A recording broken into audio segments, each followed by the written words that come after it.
Hey, what's going on? I cannot wait, LordCash, until we're able to move away officially from the Wrestlemania branding. Boy, has WWE gotten their money's worth of the Tampa Bay Wrestlemania logo for the Buccaneers. Yeah, well, since they kind of didn't get to use it last year, so to speak, they might as well get their money's worth this year and just reuse that that logo as much as possible. Well, who does get a lot of mileage out of their stuff is us. We're going to always join you guys. We're going to give you guys the same jokes on repeat. AllThatPat and LordCash joining you guys tonight for the Slam Nation Wrestling. Great to see you, LordCash. Great to be seen, and seeing you is always the highlight of my day. You know, it's funny. Speaking of being seen, I was watching before the show started a little earlier today, was John Cena, who you can't see. And I actually miss him, which is kind of weird. That just kind of struck me today. I was watching him fight The Rock at WrestleMania 28, and I'm like, hey, he's been gone for a while. Yeah, well, you did see the announcement, right? Well, he's doing some kind of a horror show or something, right? Well, no, like he's coming back either like next week or the week after. No, he's not. Is he really? Continue talking, and I'm going to confirm this, but I am like 900% certain. Huh?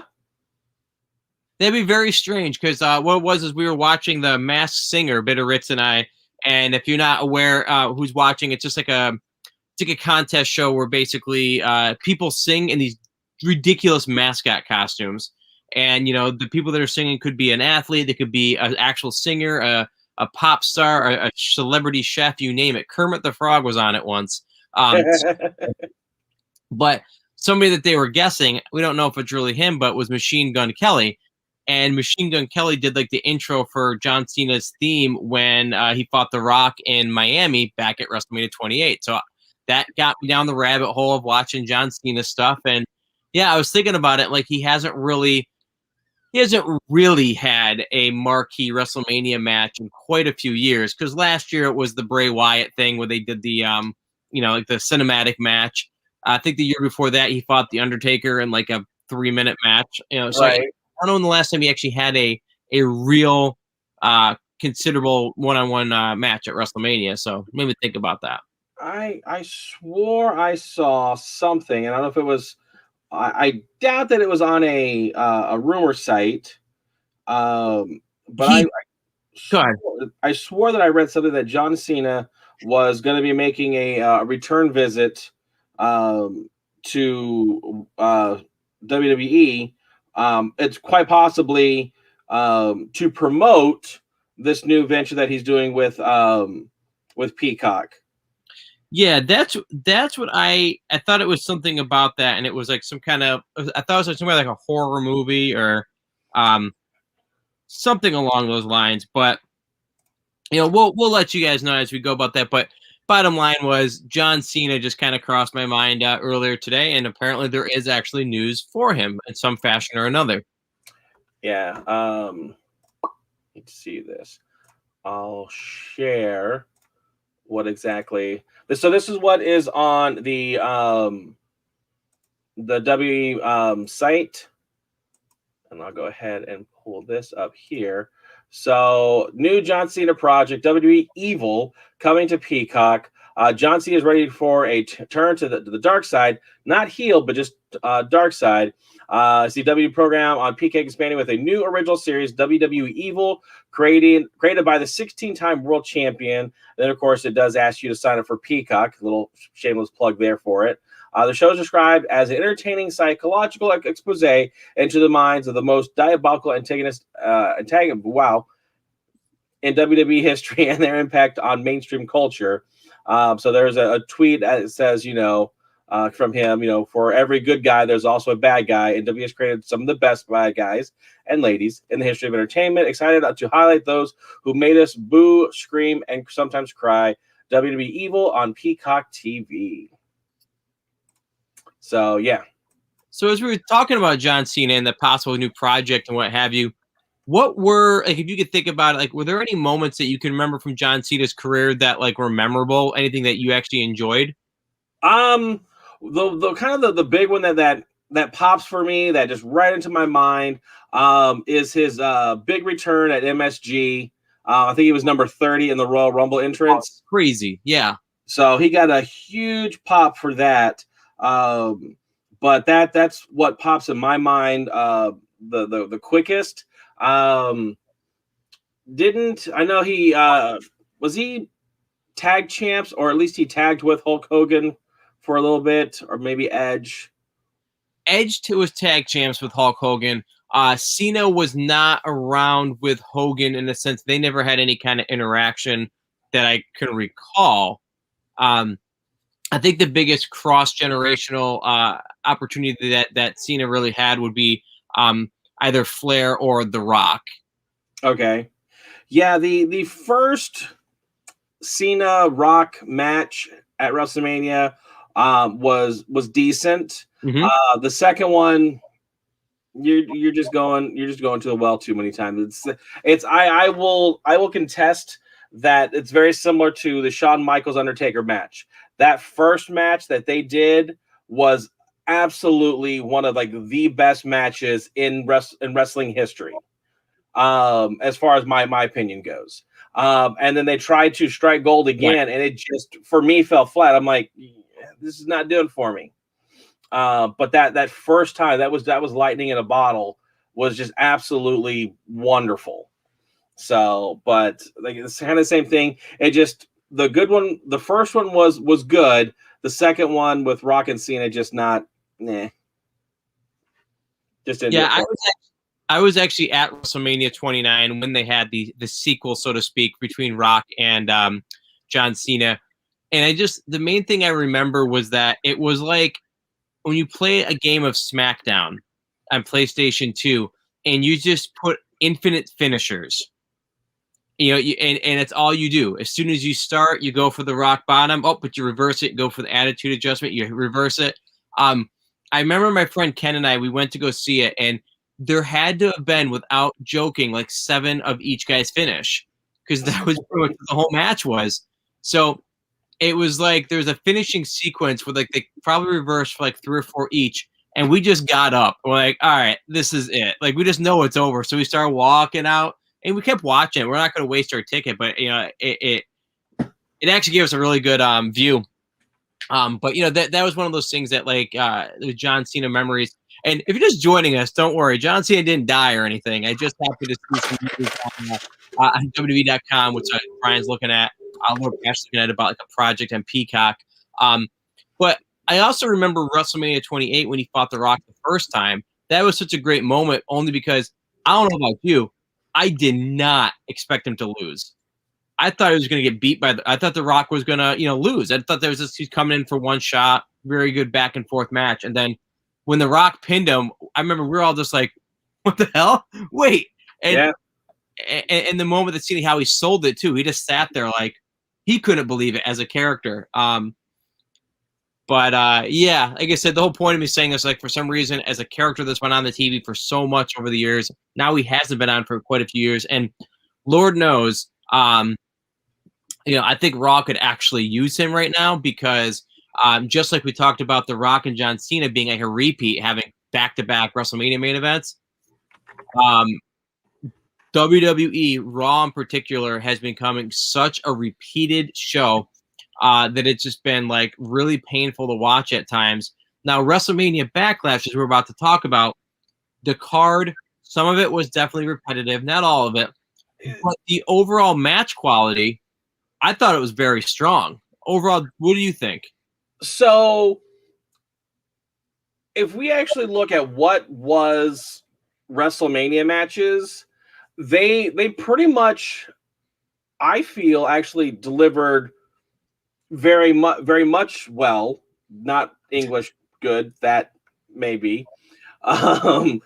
So basically, we had a lot of the same components, right? But there was enough of a difference. Yes, we had Asuka and Rhea Ripley at WrestleMania.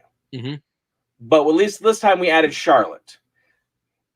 Regardless of whether you wanted that or not, it was something different. You're right. Yeah, they did add a new element. So with that aspect of it, I actually did not mind this pay-per-view. No, As much as I've been dogging on, the Ryers going on vacation, this one, I'll give my opinion up front. I actually kind of enjoyed this pay-per-view. Yeah. There was enough in it to make you go, okay, I kind of like this, you know.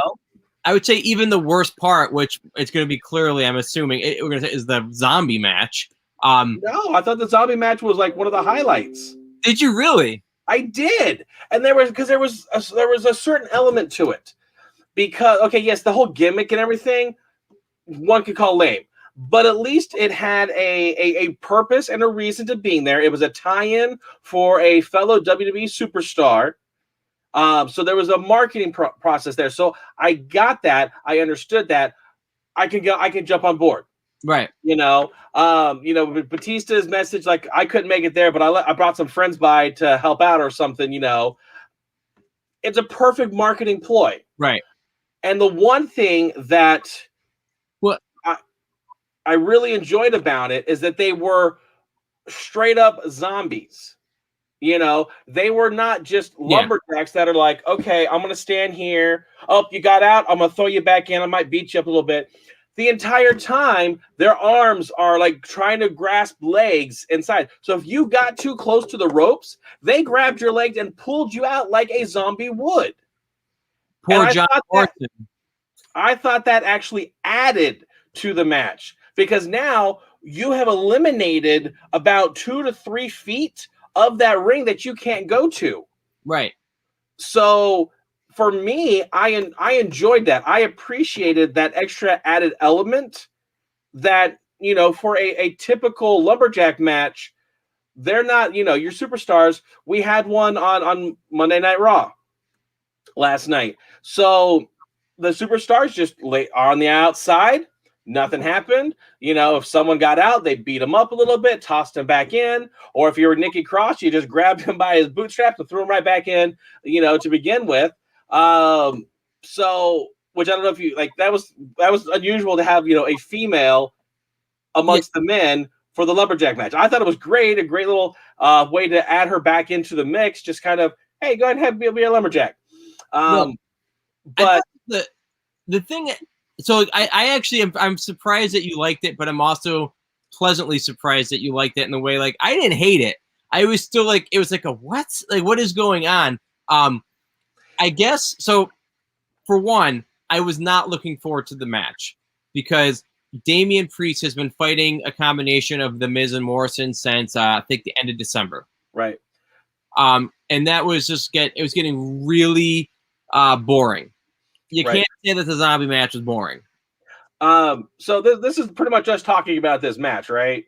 Yeah, I know, right? It's just, I'm gonna say, because I've got some slides from the show that if we, at least give us some visual aids to talk about, with the show. So I'm just going to go and play those with it. So like it definitely it made a match that really didn't have a lot of energy, at least from my aspect, from my point of view, and it gave it the exact opposite of energy. It gave it the undead, and it was silly. I think there are people online that are like, Chris Jericho even made a comment on Twitter about that it sent the wrestling business back 30 years. You could have taken that, basically joshing in that sense, but it was entertaining in the sense that you didn't know what to expect, and we haven't seen anything like this. And like I said, it made things a little bit more interesting. I only had 2 concerns coming out of it. One is that, unfortunately, if you're not aware, The Miz did tear his ACL in the match when Damian Priest, he did a spinning kick off the top rope and he landed on him. So that's going to put The Miz out for nearly a year. Oh, wow. Yeah, which, again, he has never been substantially injured, so it might give him some time off to refresh. But, yeah, they haven't had the official time frame, but it's looking like it's going to be anywhere between 6 and 9 months. Okay. again, not the doctor. It's just what I'm reading on online. So he could be back next week. I don't know. My hope, this is actually the move right there.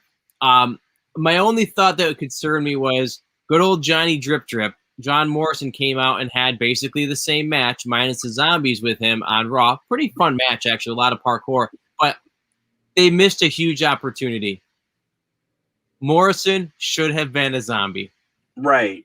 It would have freshened him up, and it'd been so stupidly ridiculous. But what happened? He got dragged into the pit by the zombies at the very end of the match. Yeah, you're gonna see it here in just a second. Yeah, he's up on the barricade. The barricade. He's about to do some sort of cool move, and zombies grab him and pull him down. And I got to made the joke to you through text. I was like, yeah, I guess that's what you get for bragging that you're the moistiest WWE superstar out there. The zombies are gonna want to get you. Exactly, and it'd be funny, like just the timing of this, that the Miz is going to be out for a period of time. Like, I wonder if they're going to ever tie this into any kind of storyline when he comes back, or they're just going to completely ignore it. That maybe he had, I don't know, gotten decayed or something along those lines. That was really zombified. There it is. Yeah, my assumption that they're just going to kind of move away from this, but ultimately, like you're saying, LordCash, excuse me. I had no problem with the match. You and I both called the finish like 100%. I mean, Priest doesn't have a submission move. And yeah, here's the zombies eating. The Miz, and there was no way Miz was going to win. It was just very clear that that's where they were going. So we both did call it, so we each got the full points for that one. Doesn't really officially go into like what we would need as far as to get a win over the course of the night. But, this one was pretty predictable. But nothing was predictable about the zombies, though. I think that if one of us had called zombies, we would have gotten 100 points just for that. Right. Yeah. So the way we're kind of, we're probably going to be morphing this, evolving the scoring process throughout the year and everything. But basically, since there's all sorts of predictions out there that, things that could happen within the match, we each got 3 points on that because that was our first choice. So right now, we're going to call 3, versions of it. So, I wrote my 3 down on the paper, and, you texted me yours. So that way, I've got them on my phone. Yeah. But basically, we both called that Priest was going to be the winner over Miz via pinfall. And so since that's what exactly happened, we got the 3. There's going to be a situation later on that I think my second choice was gotten. So I'm going to get 2 points on that one. And then if I were to get my third selection, then that's a 1-pointer. If we completely miss the boat, it's a no-pointer. I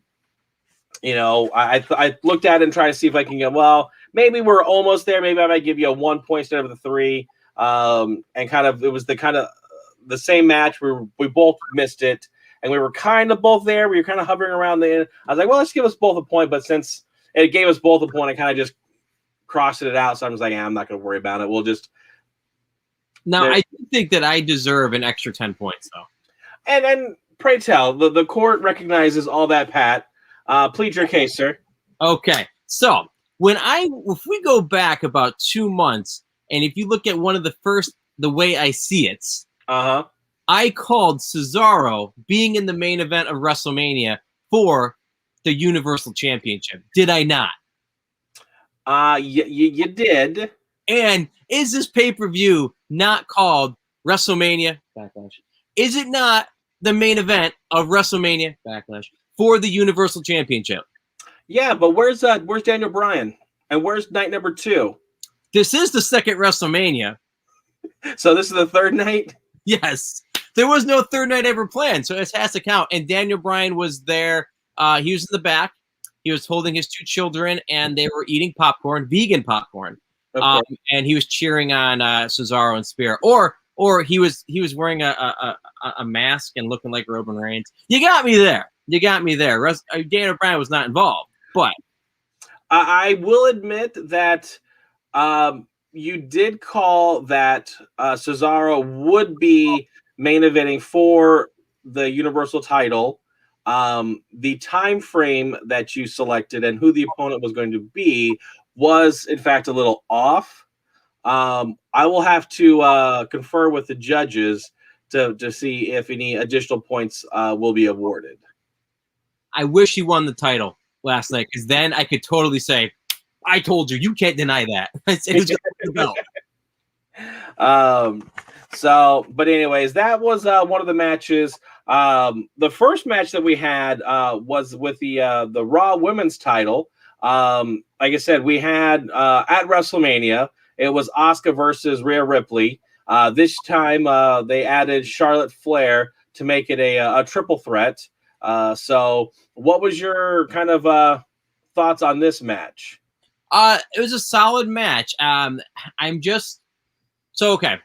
Fairly or unfairly, I just do not like Charlotte Flair, and it has nothing to do with the character she's portraying and trying to be a heel, because that would suggest that she's doing her job well. She's solid in the ring. It's one of those people. It's actually like John Cena. John Cena was in like the championship matches all the time. I got sick of him. He's been gone now for a while. I come into our show saying I miss him. I just don't like the character recognizing real life, and the fact that Charlotte Flair's character right now is that, like, I just deserve to be in the main event because I exist.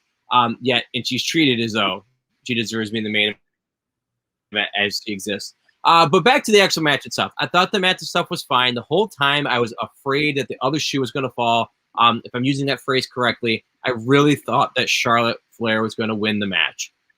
Thankfully, she did not. I think there was good booking in the sense of, keep the championship on the new wrestler. Even though she won the belt by pointing at a WrestleMania sign, but whatever.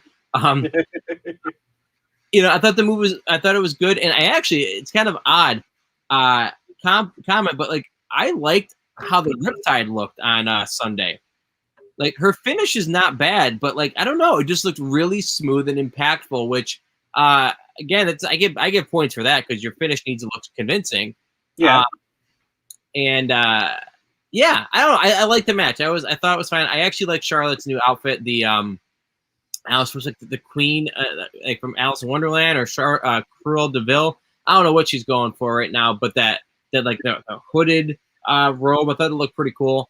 But yeah, overall solid match. They didn't need to do a partial rematch the next night on Raw, but they did. But overall, Rhea Ripley retains the championship by pinning Asuka. What were your thoughts on the match? Pretty much kind of what you said. I will admit to a little bit of it. I only saw like the latter half. I was a few minutes late joining the pay-per-view on Sunday, and I just never got around to catching the first piece of it. But what I did get to see, I did enjoy. I enjoyed the back and forthness of the three competitors. And there were moments that Charlotte did give me that moment of, is she going to be champion again? Or was this the road we're going down? Thankfully, it wasn't. I do believe that Rhea Ripley needs to have more time as the champion. She needs to grow as the character, as a performer on Raw. I know it's a lot of the same of doing NXT versus Raw. A lot is the same, but again, being on Raw does have a little bit of extra-ness to it. Mm-hmm. Because again, it is your flagship show. It is your main roster show. It's the 3-hour show. So with that, you're going to have a little bit of butterflies per se, going out and performing. So I do think that, having her as the champion and working that angle is going to help her. And I think being champion is only going to put her over. But yeah, I overall I enjoyed the match. Yeah, I was like watching, I'm like, okay, is that a Dalmatian? Is she a cow? What's going on with this? I was looking at some of the pictures, and they look like almost like grape clusters. And I'm like, what exactly is the design of your outfit? I'm like, I have no idea what we're doing here, but I'm like, okay. And yeah, on Monday night, it was kind of amusing where she had her hood up, and then I guess she got calmed down. She put her hood down. She was no longer a Cobra anymore or something like that. Well, it looked like let's see. Basically the outfit was the same one that she wore here. Did she come out last? Kind of thing. And it looks like, again, I could be wrong, but it reminded me a little bit of right there, like the is it kind of like the Queen of Hearts from Alice in Wonderland, or like you said, maybe it's like a Cobra. Maybe that's kind of what it is more than anything. Well, like I said, the hood that pops up in the back, but again, you've got that black and white. The Queen of Hearts could be what she's going for, but because she is the queen. Right. I like it, no matter what. I do think it looks really sharp and it's very unique looking. Yeah, it's. I'm still curious as to what it is. Maybe there might be some articles out there. A lot of them they make their own gear. Yeah. So there might be a little article out there explaining as to what the purpose of the gear meaning and everything. Yeah, a lot of time they have that, and I always enjoy those kind of articles actually. But we kind of saw the slide here. On this one, you unfortunately did not get any points. Your first two selections were that Charlotte was going to win. Okay, please. I was happy I didn't get any points in this one, to be honest. What's that? I was happy to not get points in this match, to be honest with you. And then your third one was Asuka submitting Charlotte. So I got my number 2 because I had Rhea Ripley winning my first and second. First was over Flair, and then it was over Asuka, so I got the second one. And then I did have what I think our number 3. I had Charlotte over Asuka, and your was Asuka over Charlotte as the number 3. So it was just interesting to kind of see, where our minds were going into this match based on what we've seen and what we've predicted. So, right. But speaking of outfits, there was another match that took place that the superstar definitely had a definite costume character vigilante costume going on, and this took place on SmackDown. Pardon me? No, never mind. Continue. So with that, I kind of use this as a setup prior to. So the match that we're referring to right off the bat is a tag match between the Dirty Dogs and the Mysterios. And I find amusing that the photo that they use actually is he's got his Batman cowl on. Yeah. And so basically the Dirty Dogs ambushed Dominic Mysterio backstage and hurt him up pretty much bad before the match starts. So when the match does begin, it's pretty much a 2-on-1 handicap for the SmackDown tag team titles. Did you think that eventually Dominic Mysterio does come out to help compete? And you can actually see right here, that is definitely your 1966 gray suit.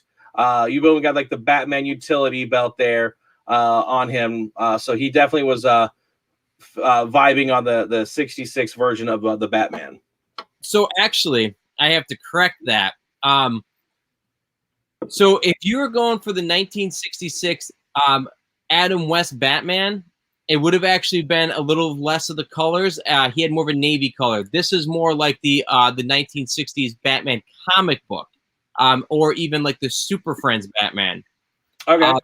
I was thinking about that, and I think I sent you a GIF of just him doing the Batusi, and I'm like, wait a minute. No, that is the straight-up Super Friends Batman. Ray has been doing Batman quite a few times. So I'm like trying to find a nice picture of it, but he's actually worn the Batman cowl multiple times in his career, including Sunday Night. Right. There's actually even a black cowled Rey Mysterio with a cape that came out with a Kofi Kingston 2-pack of action figures that came out, and I'm going to share a screen real quick while we are, let's see. We've got a lot to talk about, but then also nothing to talk about. Like I said, we're almost like 30% done with the pay-per-view. So right. So you can see right here, he's actually got a cape on. I'm not 100% sure when this was, but it was definitely at least 10 years ago. And they made an action figure, like I said, came with a 2-pack with Kofi Kingston from the Mattel line. But this will kind of give you an idea right here, too, of the comparison between the Rey Mysterio costume as well. right. But that's not the big thing.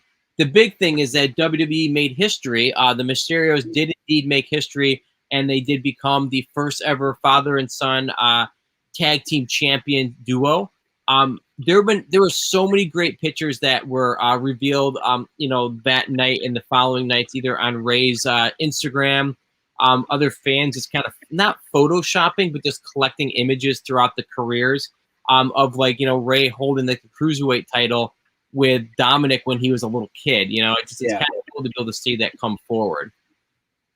Yeah, it was, and that was one of the things that we kind of called that about 2 months ago. That this was going to happen because and it was one of those trivia questions that I gave you was like, has there ever been a father-son tag champion? I know there's been a lot of, father and son tag matches as tag team partners, but to actually, pull out the big win and carry the titles at the same time, there's never been that. So we kind of called that a while back, and it's great that it did pay off for them. Super excited for them. This is Dominic's first title reign.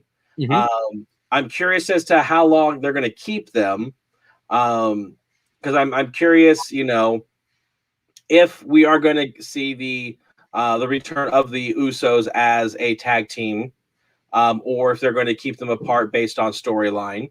And I'm sure, a rematch is going to be in their future for the Dirty Dogs. And of course, you've got the Street Profits that are out there. You've got Otis and Chad Cable that are going to be gunning for these titles as well. I know Ray and Dominic have, victories over, a lot of these people. But unfortunately, those other people have wins over them as well. Yeah. I think it's a real exciting time for the Mysterios and the SmackDown Tag Team division in general, because like you just mentioned, there's so many directions they can go, and I can see arguments for either one. I mean, particularly the Usos going after them, but we also don't know if the Usos are going to be together, Yeah. I did also enjoy that the Dominic won the belts by hitting the finishing maneuver of his true father. Yes, the frog splash of his poppy. Yep. It's funny, a lot of people use the frog splash, including them, but I can almost wonder if in the back of their mind when they were putting this match together, just like, think we should do it. Let's just do it. He's my dad, storyline wise. Yeah, no, it was really good. I enjoyed the match. Everyone came out. Ray did a great job when it was 2-on-1. Kind of holding it together until Dominic was cleared enough to come out to compete, but yeah, no real complaints. I'm happy that the Mysterios are tag champions, and so yeah, definitely feel good moment and a solid match, and the defending champs, they put them over strong. I mean, all four guys are totally capable, and it's great to say that about a guy that's a rookie, Dominic Mysterio. He's really taken to this like a duck to water. He's had a great, teacher in his father, over the years. So, really exciting stuff. The next match, it was okay. It was all right. I mean, the SmackDown Women's Championship between Bayley was going after the current SmackDown champion in her first official title defense. I think that Bianca Belair, very confident. I think that she really does fit the role as the SmackDown champion. She doesn't look like it was kind of like just thrown on her. It really looks like she belongs in that role. Bayley just looked like a mess. I think that she's going for that right now because, a good heel doesn't want you to like her for any reason. And you can't even say she looks cool. She just looks like a total mess. But she continued something that she started a little while ago, and she put Bianca Belair's name in her hair, Beloser. Did you catch that?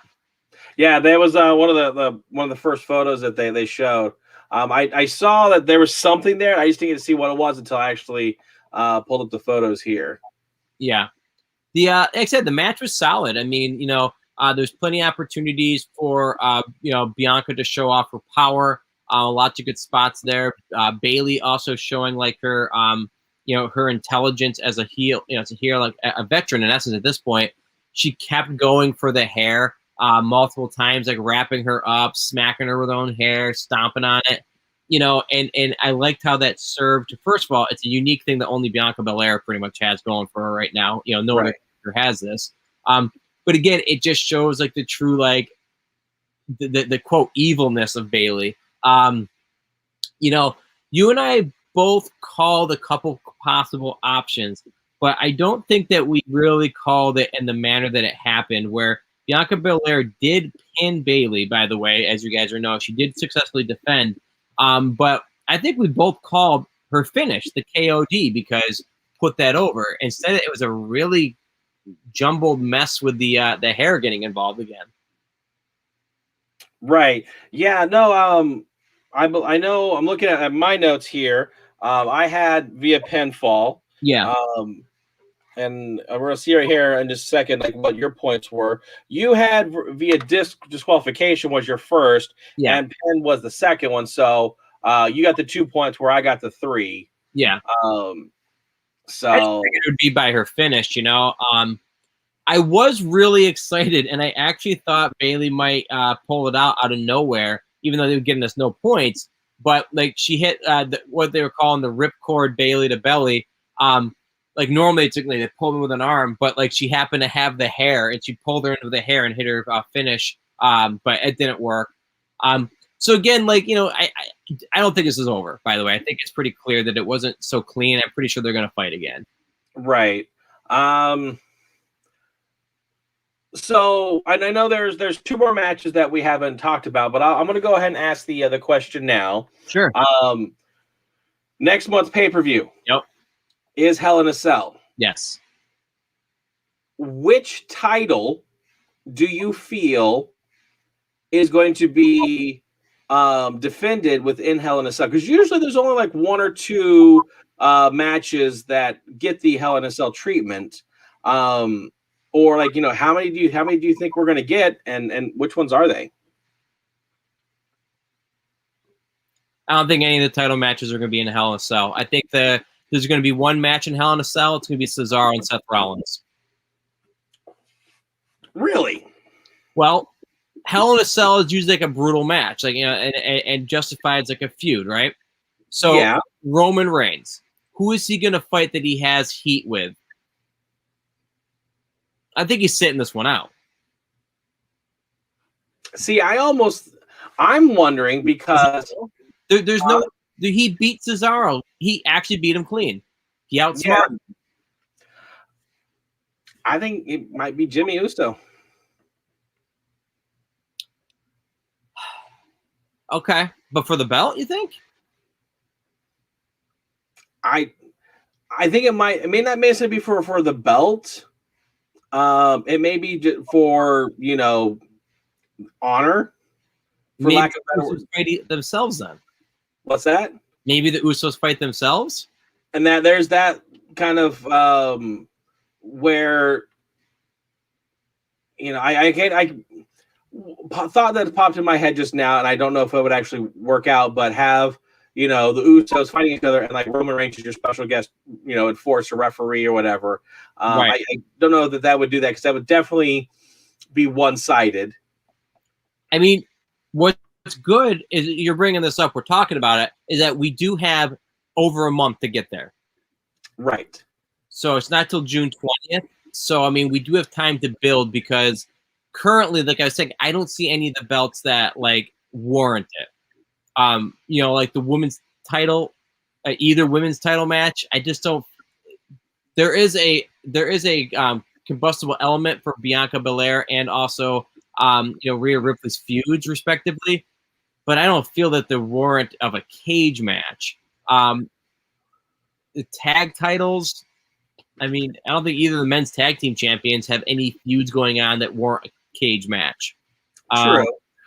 My other thing, like, I see where you're going with the Cesaro Seth Rollins, because definitely Seth Rollins did play into the title match a little bit last on Sunday night. Yeah. So I can understand where you're coming for, with that combustible element, that feud that's been building up and building up. Do you think that maybe they would do a triple threat in the Hell in a Cell? What, with Reigns? Yes. No, I don't think so. I genuinely think that Roman Reigns is sitting this one out. He will be there, but I think it's going to even play into his character. Like, he doesn't need to be there. Like, right. That's why I'm thinking the Usos might fight each other, and he's literally just going to be like, fight for me. Right. Like, prove that, prove that you're better than me. If you're saying that, I'm not the head of the table, prove it. Take on your brother. And Jay is going to be like, I got your back. You know what I mean? I could see that exploding, and that. Right. Yeah. So if we were to go down the road of, I still feel that they try to honor the 30-day title, whatchamacallit, defending. Mm-hmm. So I'm trying to find, like, actually when Hell in a Cell actually is supposed to take place. It's June 20th. Okay, so it's from today. It's like, a month and 2 days. Yeah, exactly. So I mean, you're gonna have like a month and a week since his last defense. Then, if you look at it like right, storyline wise. So I'm wondering, who could he actually go up against between now and then? Just if it's just a throwaway title shot on SmackDown, who would that be? And yeah, I mean, I think it would be a rematch, but again, we have a month to get there. But I don't feel there's anybody on the roster that fits the role right now. Granted, a year ago, 2 years ago at this point, Jinder Mahal was not anything to talk about, and they put him at the world title in like 2 months or 2 weeks, say. But I mean, Edge is gone. I don't know where he is. He hasn't even been mentioned on TV. Yeah. Daniel Bryan, they keep mentioning him. I think he's gone. I think that it only makes sense. You got the Dirty Dogs. They're gonna get a rematch of the tag titles, if anything. Sami Zayn, Baron Corbin, Big E, Kevin Owens. They're all in the Intercontinental Championship, division right now. Right. Which I'm surprised that they're doing the Fatal 4-Way this Friday. Well, it's because my thought is, like, I don't think they can hold that another month. But why wasn't it on the pay-per-view? Well, I mean, realistically, look at the matches that were on there, and it still went 3 hours. I think that they were looking to have those guys and those ladies have a solid, time frame.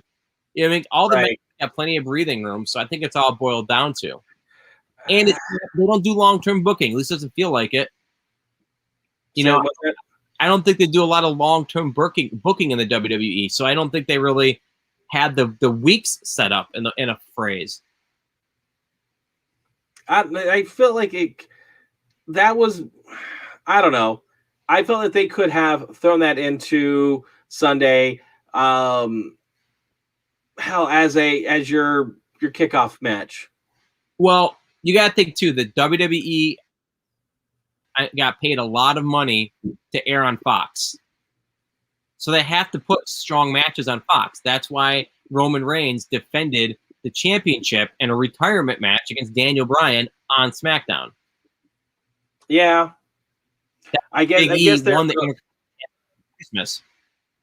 Yeah, I guess I don't think about the Fox quote unquote leverage that they're utilizing to put the some big high profile matches on SmackDown. Right. I mean, SmackDown is appointment television to me.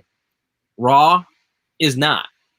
Raw has been with USA forever, and they have tons of time. I rarely ever feel there's a match on there that I actually have to watch. SmackDown, I feel like I have to watch almost every week. Right. The only time in this calendar year so far, I know we're only 5 months in, the only night where I ever felt like I had to watch Raw, which is ironically enough, is when The Miz had the championship. Right. He made it must see. Yeah. To me. Well, yeah, it'll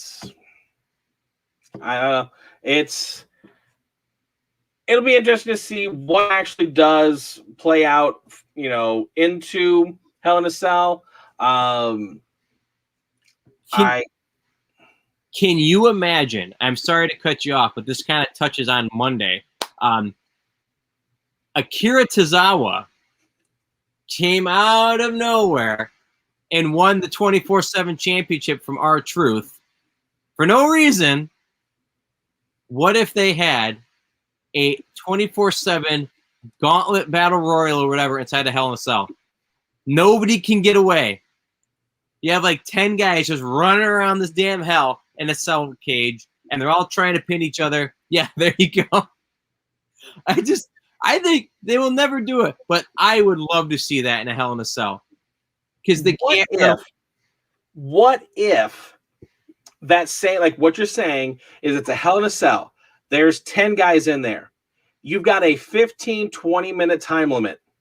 And it is a I can't even think of like how to. It's not like a capture the flag type of thing, but basically, whoever is on top at the end of the time frame, the cage lifts up, and that person, whoever is the champion, can run away and be the champion. I know they've done certain things like that in various video games where you've got to hold on to the title for so long. And usually it's kind of like a hot potato type of a motif, but reverse hot potato because you want to be holding on at the end of the time limit, versus getting knocked out. Well, that exactly. Would be interesting. They did this one time, back in I think it was 2006. It was they had two of them, I believe, that same night. They were scramble matches. They weren't in a cage, though. Right. But if you see on the screen right here, it was at Unforgiven. And they had basically for the Raw Championship and the Heavyweight Championship, and then ECW on that same night. This is where you get a trivia question, whereas was Brian Kendrick ever the WWE Champion? And the answer is actually yes. He was the interim WWE champion during this match when he was the Brian Kendrick. Right. I would love to see a return of this style of match. And if you put it in a cage, even crazier. Yeah. Like I said, have it to where, and again, all pinfalls count. Yeah. None of this interim, at whoever's at the end of the time frame, that's who gets it. No, if you pin, you become the 24/7 champion. Now you've got to defend it for X amount of time frame until, so, R-Truth can be the 52nd, 53rd, 54th, 56th, 58th, 75, title holder, and just do something like that. That would be interesting. But again, I can't see them actually doing that. Right. But it would be, might have a little bit of immunicity, if I can make up a word. We'll go with that, I guess. Yeah. So obviously, yeah, I think that'd be great. We had what was considered the two main event matches. I think we've kind of alluded already to the results almost. But the first one obviously was actually a very good match. I didn't doubt that it would be. I didn't care about any of these guys, unfortunately. And that was the Raw Championship where you had Bobby Lashley, the Almighty, defending against Drew McIntyre and Braun Strowman. Again, all three of them, fantastic, good performers. It's just, I feel that, at least for Drew and Bobby Lashley, I feel like they've been attached by the hip for a little too long for my taste. Again, I'm just a fan. It is what it is.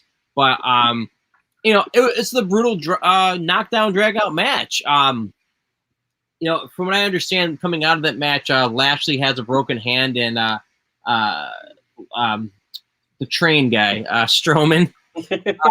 Thank God they don't use those sound effects anymore. They did it for like 3 weeks, and it was the stupidest thing I've seen all year. And we just watched a zombie match. These guys beat the snot out of each other. What were your thoughts on the match in general? I enjoyed the match. The three performers, I like where they are. I like their character. I like how they're working together against each other. Basically, you've got the big monster among men, Braun Strowman going against the almighty Lashley, versus the Scottish Warrior. Yeah. Scottish Warrior. You've got these three going up against each other. They've got their nice little, arsenal in their toolkit that they do, moves that they're devastating, you get run over by Strowman, you're going to feel it. You take, a spear from Bobby Lashley, you're going to feel it. You take the Claymore kick, you're going to feel it. They have all of their moves that rightfully puts them over as potential, contenders for this WWE title. Mm-hmm. And I, yes, I had my prediction, but while watching, I was like, I don't know who's going to win this. And that's great. Yeah. One of the things that I've noticed, from playing a lot of, the wrestling games is the more kickouts, the more move varieties that you do, the more of a rating you'll get, the higher rating. And a lot of the times where, these matches that, you start dropping the holy S, chance is, something devastating happens, or there's a lot of those near, pinfalls that really get the crowd really, engaged into the match. And I felt like this kind of had that. Yeah. So, yeah, like I said, absolutely. Go ahead. I'm just saying that it was just a really good match overall. Right. Yeah. No, I agree completely. And it's funny because, like I said, I just didn't. Yeah, all due respect for all these guys, I like them all. I don't know. I think it was just the idea of I haven't been behind I like Lashley actually more than any of them. Drew's just kind of. I'm ready for him to go into an actual feud that has nothing to do with the title. I just want to see something fresh for Drew. Right. Strowman's coming off that Shane McMahon feud. So I just wasn't. I don't know. I wasn't with him just right now. I just wanted to see like somebody new in the title picture that we haven't seen in a while. And when The Miz had it, it was refreshing. And on Raw last night, they did kind of address that because if you haven't seen Raw as you're watching, Kofi Kingston ends up answering a challenge that was laid out by Bobby Lashley, which got my attention. Lashley just kind of basically had an open challenge throughout the whole night of Raw, and you had all these people, whether it be Damian Priest, Sheamus. Kofi didn't say anything, I don't think. He just showed up. They even had the guys from Old Retribution. Mason T-Bar came out and said something, wanted to fight. I was intrigued by that. I was like, you know what? I'd love to see him fight any of these guys. Right. Even if he beats him in a minute, just something different. Right. Just new fresh blood, new matches. Yeah. Stuff that we haven't seen before, and that's what's important. Right. So yeah, we both agree it's a good match. It delivered for sure. Now, speaking of fresh blood, and as you can see, we didn't get any points, by the way. I think that we both pretty much called either a Drew win or a submission win. I'm pretty sure we both had. Yeah, like I had my first one was a Braun win. My second two choices were Bobby wins. Mm-hmm. So at least I called it, but I had for a pin, but I had picked Drew to get pinned and not Strowman. Yeah. So that's where I was going to get a point. And then this is the one that you were going to get a point because you kind of called it a little bit, but it just wasn't quite there. I think I'm looking here at your thing here. I had submissions because like Bobby has used a stalling suplex for a pin. He's used the power slam for a pin, and he's used the spear for a pin. But they put over that hurt lock so strong over the last 8 months. I figured that would just be the way to go. Well, that's kind of that was my third choice was the hurt lock. I knew Strowman was not going to get put in the hurt lock. I don't see that happening. But you had Bobby submission on Braun, so I was going to give you a point on that because technically you did have Bobby over on Braun, but you submission versus you know pinfall. So, but I exited out. Yeah, and we talked though about a minute ago, like what they did in Raw with the fresh blood, right, and how that's so important. Well, last night the main event was fresh blood. Cesaro, who has been in the WWE for a decade, he's been in professional wrestling. For 20 years, he used to be known as Claudio Castagnero in Ring of Honor. He had his first official main event match in the WWE, and his first official, I'm sure he had a title match against some throwaway Raw, but it's the first official really recognized main event and championship match. He fought Roman Reigns. What a hell of a match. I knew that these two could deliver, in the ring and telling a story, and it was fantastic. Part of me, of course, wanted Cesaro to pull it out, but I didn't think it was time. Roman Reigns is gonna have a very long title reign just to keep putting over that character, and he's doing well carrying the Blue Brand's belt. But man, Cesaro looked like an absolute beast. They protected him greatly by doing the story of Cesaro hurting his arm, which prevented him from doing any of his signature moves. The pop-up uppercut, it hurt him. The sharpshooter, as we see here, he had to hurt him as well. Couldn't do the swing, but Cesaro he's a master class wrestler. Much like Bret the Hitman Hart and the Macho Man Randy Savage. Those two made you believe that they had an injury. They worked with that injury. Bret and Macho always had a knee injury of some sort, and they worked around it realistically. So that I remember when I first met Bret, I asked him how his knee was because I thought legitimately, even as an adult, he must have had knee injuries at some point. No, he never did. But yeah, I just love how Cesaro would switch arms in the sharpshooter because his arm was messed up. I love the fact that more than anybody, he fought out of that guillotine choke because he is a technician. He got out of it so many times. So finally, his bad arm made it so he could no longer push out of it. It was, I could gush about this match over and over again. To be honest with you, I'm going to probably watch it again. There's not too many matches in 2021 that I want to watch again, especially knowing what finish is. I could watch this over and over again just to look up things that I may have missed. I thought this was a great match. Reigns wins. He makes him submit. No, he passes them out. I love how Cesaro even, I know I'm hogging all this time right now, but Cesaro even puts over the fact that he passed out. After the referee wakes him up, he's just like, what? He's going, oh my God, seriously? You could see the anguish in Cesaro as a character's face. It was so good. And then, the Uso and Roman Reigns putting the necklace on him to acknowledge him. Such a fantastic match. And that doesn't even touch on what happened after the match with Seth Rollins. I don't know if I've left any oxygen left in this room for all my gabbing over here, but what were your thoughts on the match itself? Yeah, everything. Again, I'm going to echo a little bit of what you just said. The match was wonderful. They did an amazing job.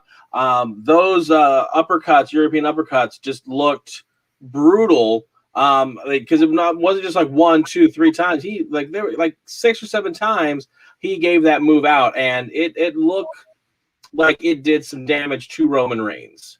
They definitely sold each other's moves accordingly, which again is fantastic on their part. That's what they're supposed to do.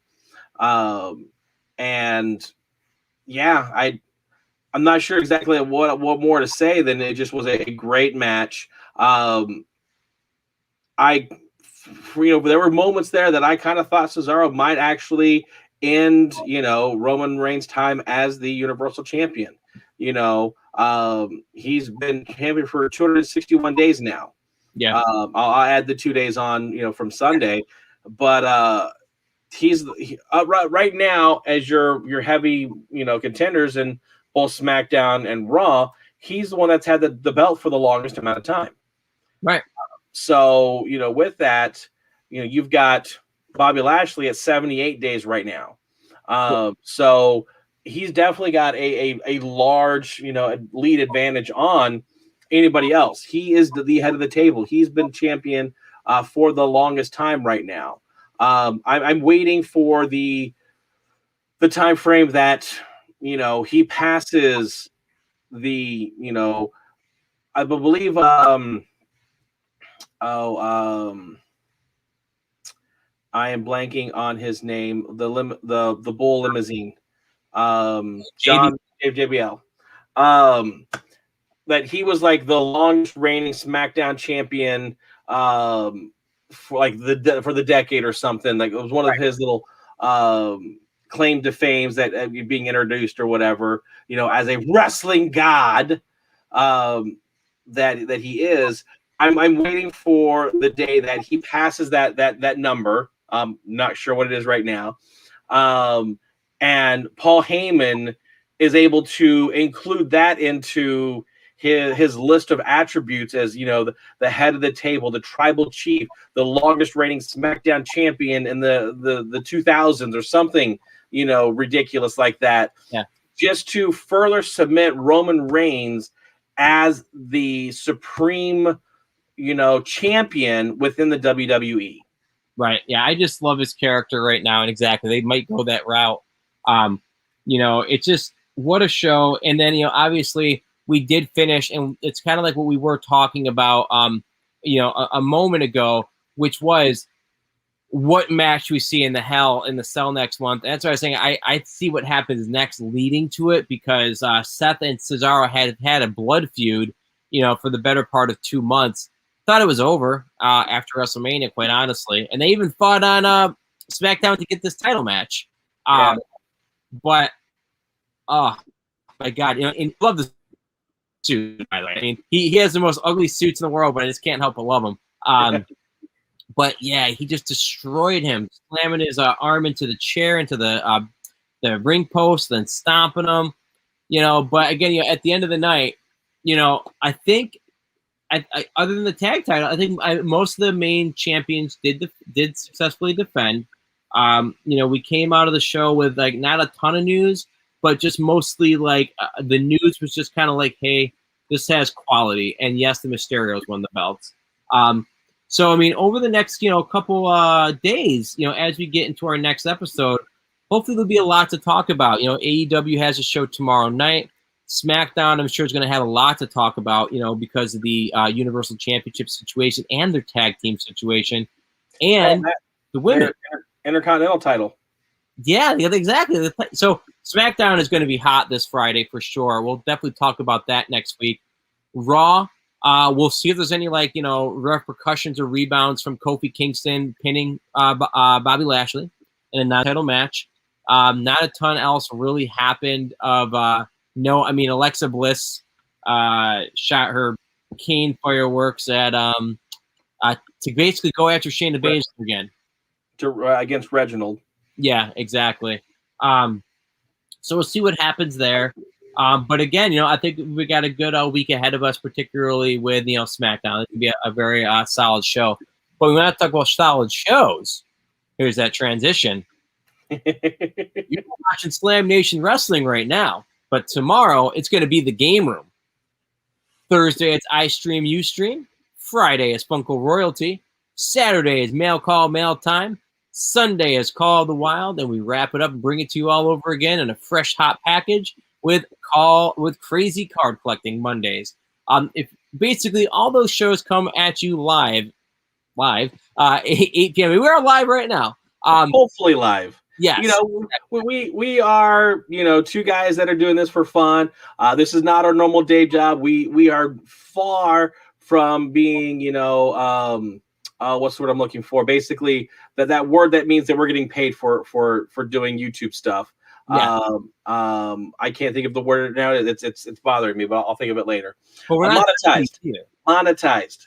Yeah, we're not. Yes, exactly. But you want to send us money, please? Yeah. We'll send you, our Zelle information, or PayPal or something. Maybe we can get some. My street address.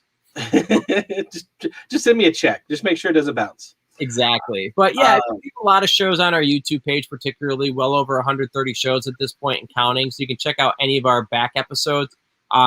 If you do share and subscribe, if you've been seeing all our show on the ticker on the bottom, we do have a Twitch, we do have a YouTube, we do have a Facebook. You obviously watching one way or another. We do appreciate you helping us spread the word. Even though we're not monetized, we're not, not a big deal. We like to do it because it's fun. But right, we have even more people watch it with our fun.